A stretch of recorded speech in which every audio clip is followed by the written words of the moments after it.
Kembali puji dan syukur kita ucapkan dari Allah Subhanahu wa taala atas segala limpahan rahmat dan nikmatnya kepada kita semua. Selanjutnya diiringi dengan salawat berserta salam senantiasa kita sanjungkan pada arwah junjungan alam Nabi besar Muhammad sallallahu alaihi wasallam. Mari sama-sama kita kembali memperbanyak salawat kepadanya. Insyaallah kelak di kemudian hari kita akan mendapatkan syafaat dari beliau. Amin ya rabbal alamin. Kaum muslimin dan muslimat dan anak kami yang kami cintai, seperti biasa sebagai rutinitas kita setiap Jumat subuh kegiatan ngopi ngobrol perkara iman yang insyaallah subuh ini akan diisi oleh Ustaz Ali bin Hasibuan dari Kecamatan Kuantan Hilir Seberang. Alhamdulillah beliau telah berada di masjid kita. Untuk itu, untuk mempersingkat waktu kepada beliau kita persilakan dengan segala hormat.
أعوذ بالله من الشيطان الرجيم.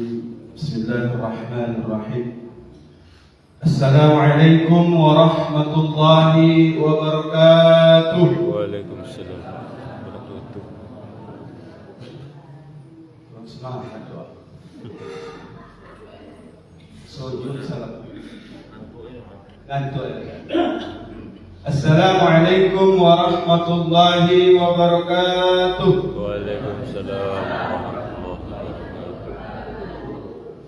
Alhamdulillah. Alhamdulillahilladzi arsala rasulahu bil huda wa dinil haqq liyuzhirahu 'ala ad-din kullih wa kafa billahi shahida. Asyhadu an la ilaha illallah wahdahu la syarika lah wa asyhadu anna Muhammadan 'abduhu wa rasuluhu la nabiyya ba'd. Allahumma shalli wa sallim wa barik 'ala sayyidina Muhammad wa 'ala alihi sayyidina Muhammad. Rabbi israh li sadri wa yassir li amri wahlul 'uqdatam min lisani yafqahu qawli. Rabbi zidna 'ilman warzuqna fahma. Subhanaka la 'ilma lana illa ma 'allamtana innaka antal 'alimul hakim. Rabbi yassir wa la tu'assir, Rabbi tammim bil khair. La haula wa la quwwata illa billahil 'aliyyil 'azim. Bapak Ibu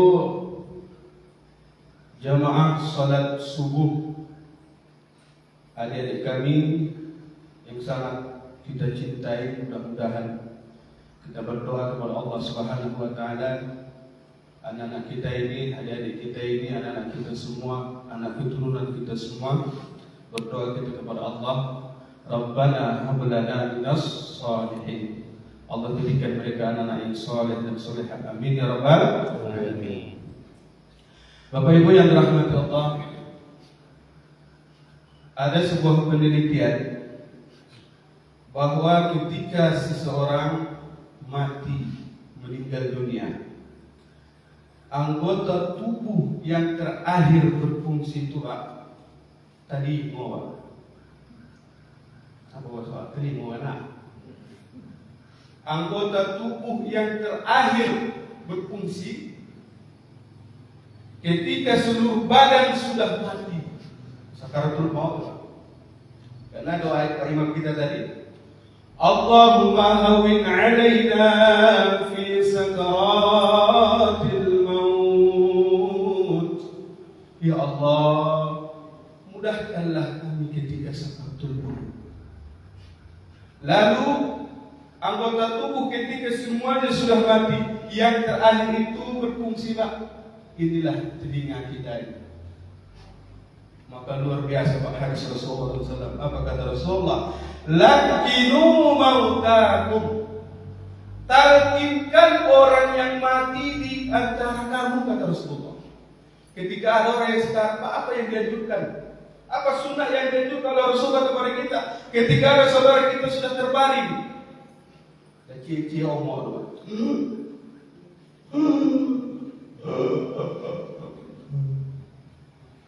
apa yang kita lakukan? Banyak orang bilang, mandi, bapak campur. Ada yang ambil HP yang foto ekor, ada sekarang apa? Kata Rasulullah, lakinu mautakum, ditalkinkan. Abu cuma awak kodok kita terima kok. La ilaha illallah. Sepoka-poka orang kalau roket telingo, cuma awak ke telingo juga doh lagi Pak. Ambo pengalaman Pak, tapi dah aku yang mati Pak. Dah aku yang mati Pak. Ketika Om Ambo masuk rumah sakit Pak, ibu, Oma jatuh, stroke, pecah pembuluh darah Pak belakang. Kami bawa ke rumah sakit umum Bukit Tinggi. Dari kampung Pak, Medan, harus dibuat dari kampung sampai ke Bukit Tinggi Pak. Dah ada sadar Pak. Dah ada sadar. Jangan tuh apa Pak, mata tu tak bisa dibuka dia. Tapi Bapak Ibu yang rahmat, dari kampung sampai ke Bukit Tinggi, rumah sakit Bukit Tinggi, rumah sakit umum, bukan rumah sakit stroke saat itu sudah penuh Pak. Jadi terpaksa dirujuk ke rumah sakit umum. Kami sedang membacakan Al-Quran. Ketika kami membaca Al-Quran, Bapak Ibu yang dirahmati Allah, menetes air mata. Menetes air mata. Ketika kami bacakan La ilaha illallah, pakai telinga Pak, menetes air mata itu tidak berhenti Pak. Maknanya Pak, berarti dia merespon, mendengar ya Pak. Maka Bapak Ibu yang dirahmati Allah Subhanahu wa taala, nikmat yang paling besar bagi kita saat ini adalah ketika kita mampu, ketika kita masih bisa menggunakan telinga ini di saat kita sehat, mendengarkan kalimat-kalimat Allah Subhanahu wa taala, kalimat-kalimat thayyibah, kalimat-kalimat dakwah. Mudah-mudahan Allah permudahkan kita nanti ketika sakaratul maut. Amin ya rabbal alamin. Ketika jam 10 jam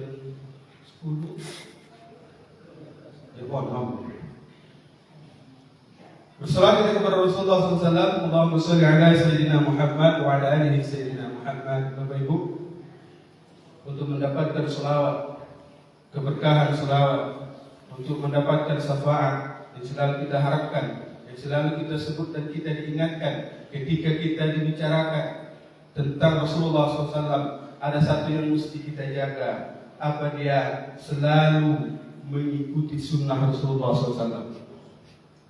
Di samping kita berselawat kepada Rasulullah, harus mencontoh Rasulullah SAW, mengikuti ajaran tuntunan daripada Rasulullah SAW. Apa salah satu contohnya? Tapi mudah-mudahan di sini tidak ada yang meninggalkan, yaitu ketika berkaca, bercermin. Dan bercermin tadi mak? Hah? Tidak ada. Tapi beko ke pasar lain nak, ke pasar nak. Bercermin tidak, tapi saya tinggalkan Pak.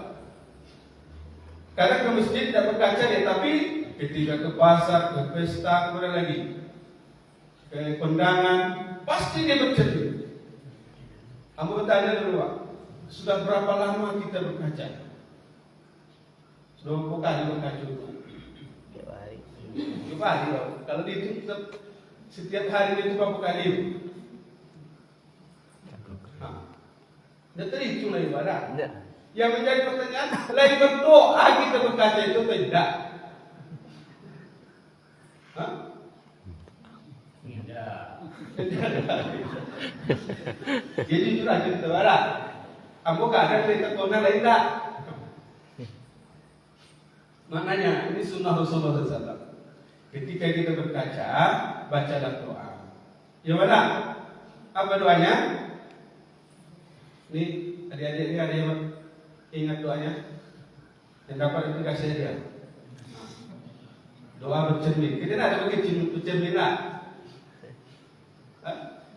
Apalagi kalau biasa lah, aduh sih gua lah kakak podang yang itu pun kita curug. Sebelum kita berkaca, apa doa itu? Awalan nampak wajah awak ciptaan Allah yang agung, disyukuri doa. Walaupun agak hitam kayak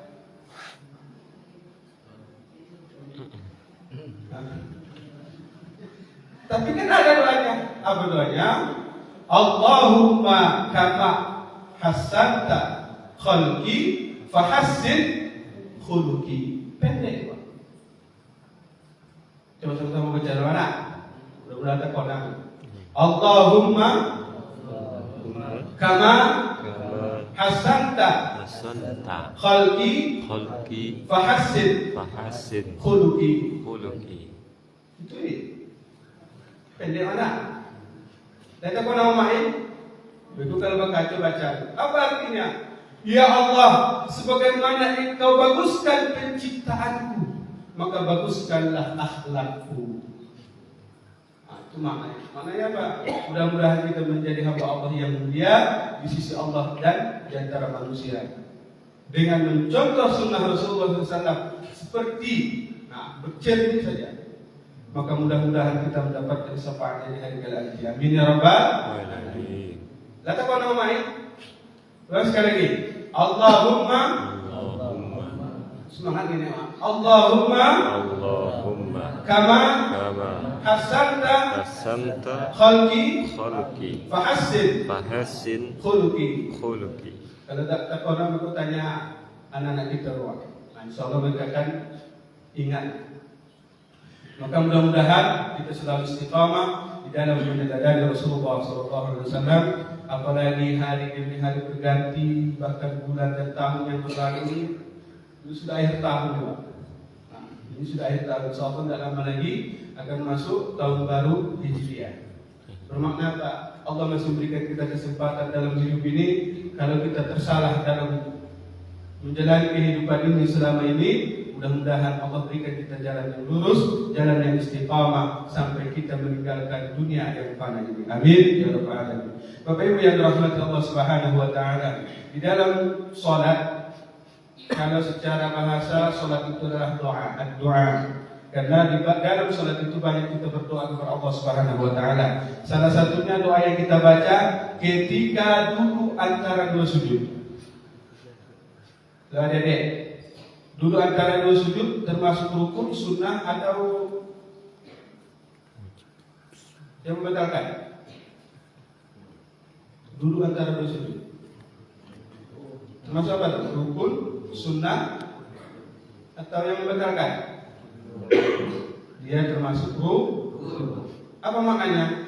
Rukun itu tak boleh ditinggalkan. Rangkaian yang harus dilakukan, ketika dia ditinggalkan maka sholatnya tidak sempurna, bahkan batal. Apa salah satunya? Duduk antara dua sujud. Ketika duduk antara dua sujud disunnahkan berdoa. Doanya sunnah Pak. Apa doa yang kita baca?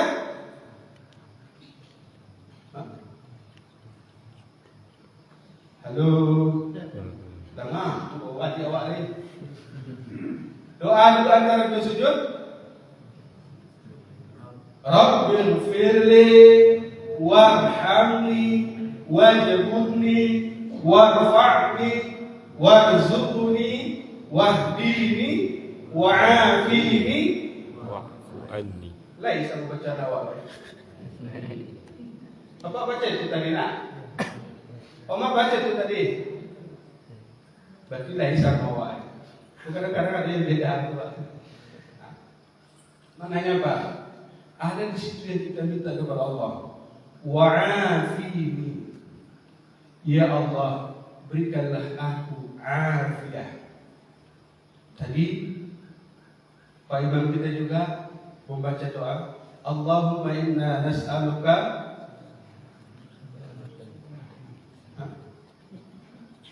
Ada yang nyimak doa tadi? Terus apa doa? Allahumma inna nas'aluka salamatan fid din wa afiyatan fil jasad. Kita minta afiat di dalam jasad. Maknanya apa Bapak Ibu yang dirahmati Allah? Dulu kalau kita hilang Pak. Kalau dulu kalau dari telepon Bapak kalau bersurat waktu merantau atau waktu kuliah kan baru mengirim surat ke Oma. Apa yang kita sebut dalam surat itu? Assalamualaikum warahmatullahi wabarakatuh. Mudah-mudahan ini kedatangan surat ini dapat membawa keberkahan, kesehatan kepada Oma, ayah, abah di kampung. Ambo di sini alhamdulillah sehat walafiat. Nah, bismillah. Sehat walafiat. Tapi al-afiat ini kini lagi hilang Pak kalimat ini. Maknanya apa? Di dalam doa kita minta kepada Allah Subhanahu wa taala supaya diberikan afiat. Apa makna afiat ini? Maknanya apa? Kalau secara bahasa artinya itu adalah keselamatan. Keselamatan yang mana? Maka Bapak Ibu yang dirahmati Allah Subhanahu wa taala, di dalam kitab Syarah Sahih Ibnu Hibban disebutkan bahwa Imam An-Nawawi menuliskan al-afiyah ala 'asharati awdah. Bahwa afiyah itu ada 10 macam. Ada 10 bentuk. Khamsatun, 5 fid dunya wa khamsatun fil akhirah. 5 di dunia, 5 di akhirat. Maka ini renungan bagi kita bersama, apakah kita termasuk orang yang afiah atau tidak? Apa yang pertama yang kita dapatkan? Orang yang afiah di dunia ini adalah al-ilmu. Yang pertama ada ilmu di dalam dirinya. Karena orang yang ingin selamat itu mesti ada ilmu. Maka kita dituntut untuk mencari ilmu. Maka hadis Rasulullah SAW menyebutkan menuntut ilmu itu adalah kewajiban bagi kita. Apa sebab? Kalau ingin afiah di dunia ini, maka mesti pakai ilmu. Man arada dunya fa'alaihi bil ilmu. Siapa yang menghendaki kehidupan dunia ini, yang ingin bahagia di dunia ini, mesti berilmu. Ilmu agama, ilmu yang mesti kita pelajari dalam kehidupan ini. Apa sebab? Apa dalam pepatah saya? Alangkah sedihnya tiada berayah berilmu, lebih sedih lagi tiada beradab berilmu. Sedih itu Pak, tidak ada ayah Oma. Lahir itu ke dunia kona, tidak ada ayah awak, tidak ada Oma awaknya. Betapa sedih kita hidup. Tapi orang yang tak beradab dan berilmu jauh Pak, lebih mengerikan daripada orang yang tidak berayah dan berilmu.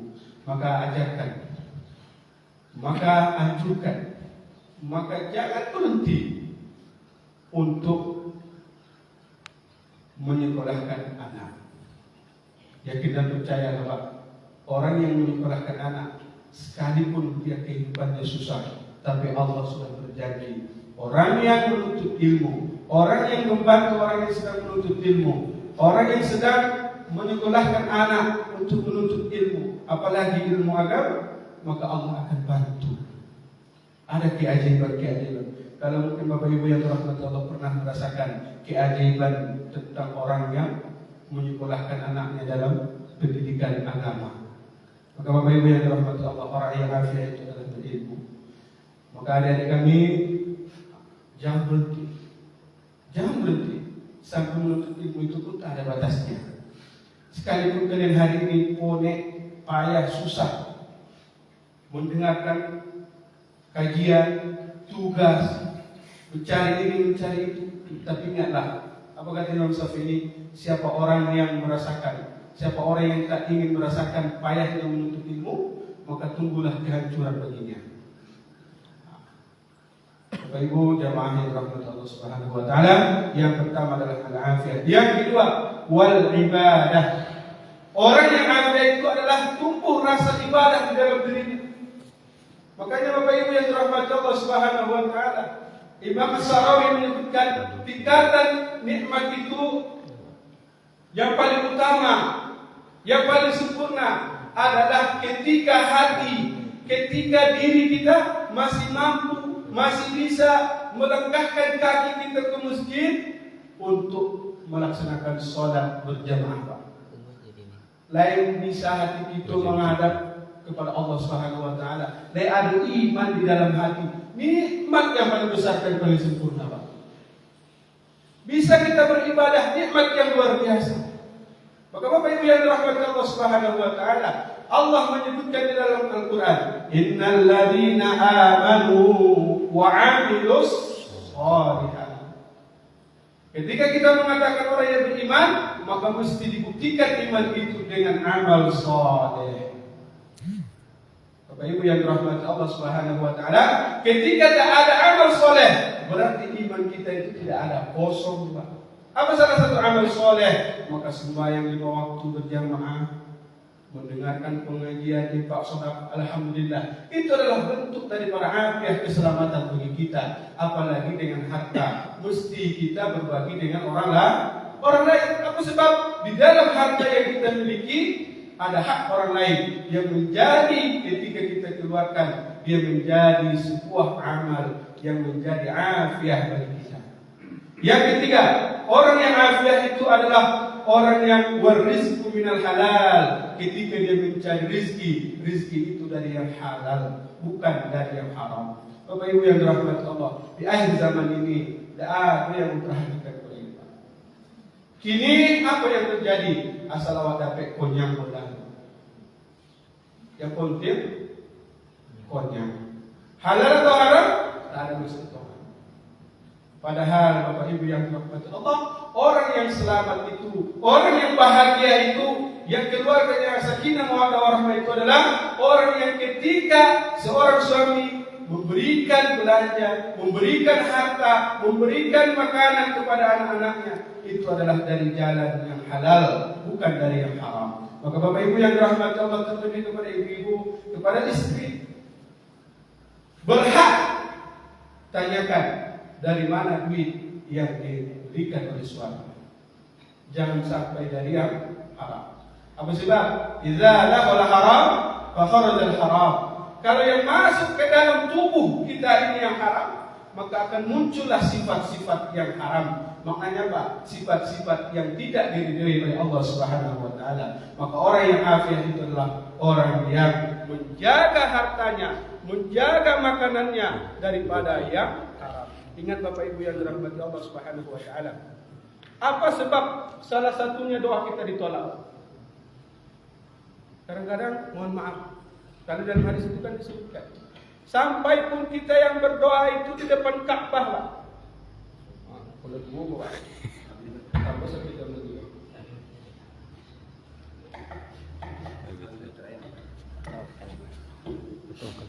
Mohon maaf Bapak Ibu yang dirahmati Allah, sampai pun kita yang berdoa itu di depan Ka'bah lah, di Masjidil Haram, di kota Makkah, tempat yang mulia, masjid yang paling utama, di depan Ka'bah kiblat umat seluruh manusia, umat Islam. Kita berdoa di dalam Ka'bah itu, labbaik Allahumma labbaik, labbaik la syarika lak labbaik. Kita minta kepada Ya Allah ya Rabb, ampuni dosaku ya Allah, maafkan segala kesalahan kehilapan ya Allah. Tetapi ketika kita berangkatnya itu dari yang haram, pakaian kita dapatkan daripada yang haram, maka ingatlah sesungguhnya doa kita, amal ibadah kita ditolak oleh Allah Subhanahu wa taala. Ada kisah doa bukan baru. Seorang pejabat punya anak sekolah di pesantren di Jawa, tahfiz Quran, hafal Quran. Lama tidak bertemu, baliklah anaknya, dijemput ayahnya ke bandara. Ketika sudah bertemu, pelukan namanya rindu. Dibawalah anaknya ini oleh ayahnya ini makan, Pak. Dan di bandara itu ada tempat makan. Makan dulu sebentar sebelum balik ke rumah. Bapak Ibu yang dirahmati Allah Subhanahu wa taala, anak ini adalah anak yang hafal Quran. Ketika dalam pesawat dia murojaah, dia ulang-ulang bacaannya, masih ingat, masih ingat, Pak. Tapi ketika sampai ke rumah, habis sholat maghrib, dia ulang bacaan. Tidak ada terkonang juga, hilang.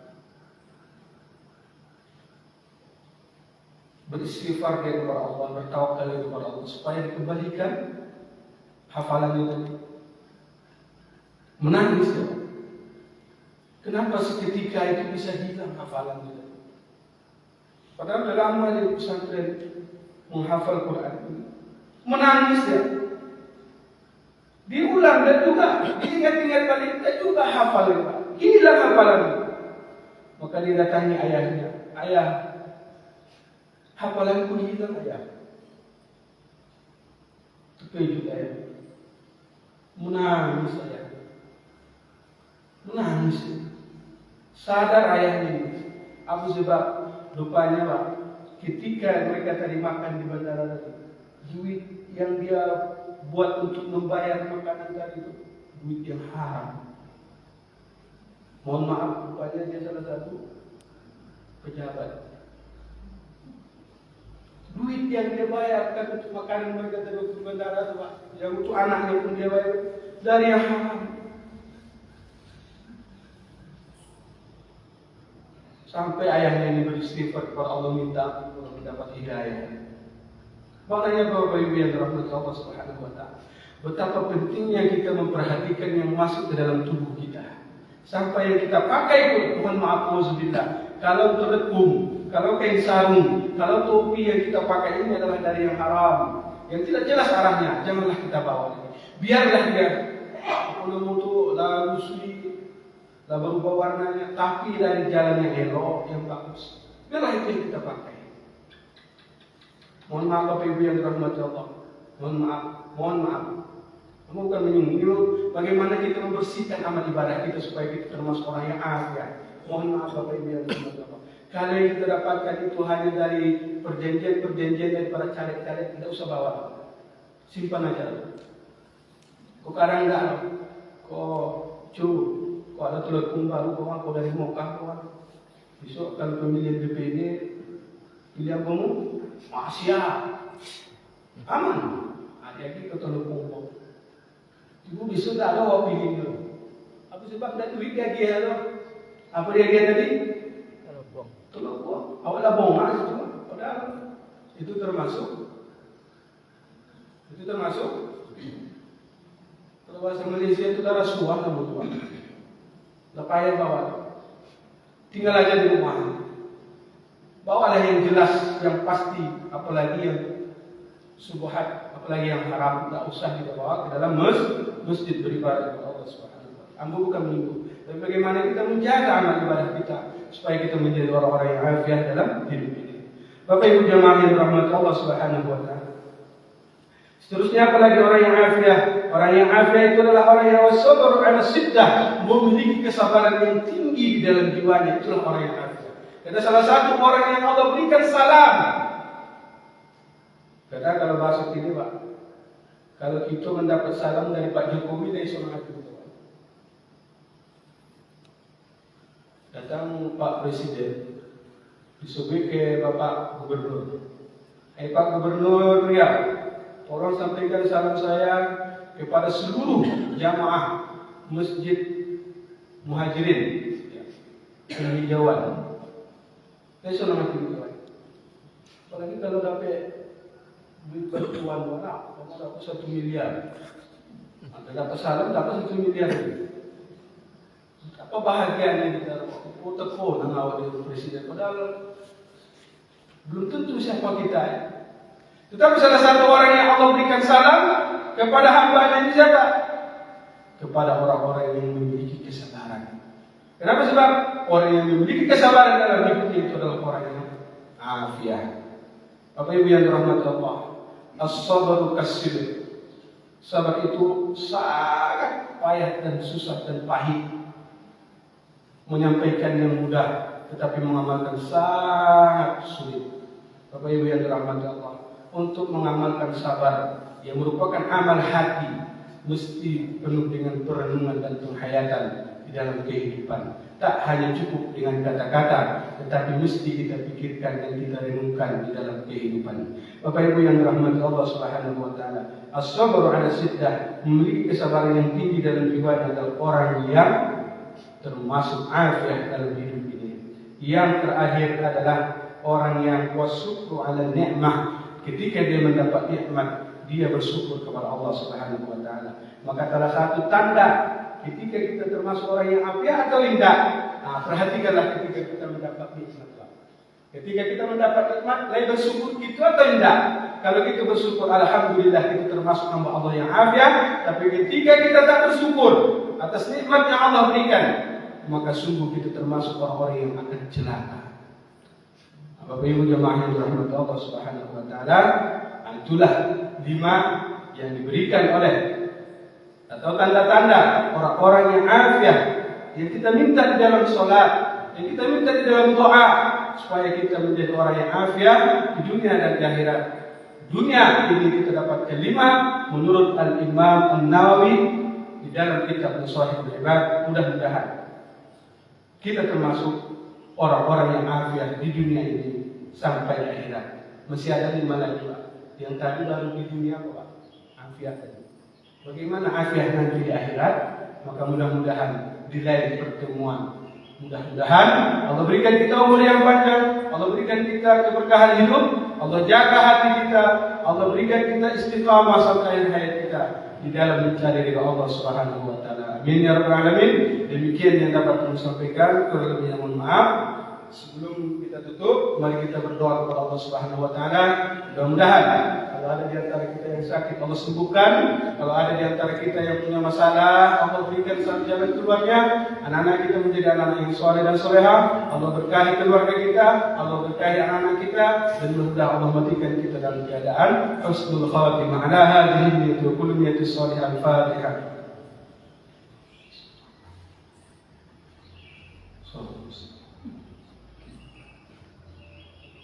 اللهم انزل الرحمة والنعمة والصحة والسلامة والشفاعة والهداية يا الله والمغفرة يا رحمن على أنفسنا وعلى أهل بيتنا وخصوصا يا الله على أهل الجماعة يا أرحم الراحمين. اللهم اجعلنا وأولادنا وذرياتنا يا الله من أهل العلم وأهل الخير. اللهم فقهنا في الدين وعلمنا بالتأويل. اللهم اختم لنا يا الله أعمالنا وأجلنا بحسن الخاتمة ولا تختم علينا يا الله بسوء الخاتمة بفضلك. سبحان ربك رب العزة عما يصفون. سبحانك اللهم وبحمدك أشهد أن لا إله إلا أنت أستغفرك وأتوب إليك والحمد لله رب العالمين. Kurang lebih mohon maaf. Assalamualaikum warahmatullahi wabarakatuh.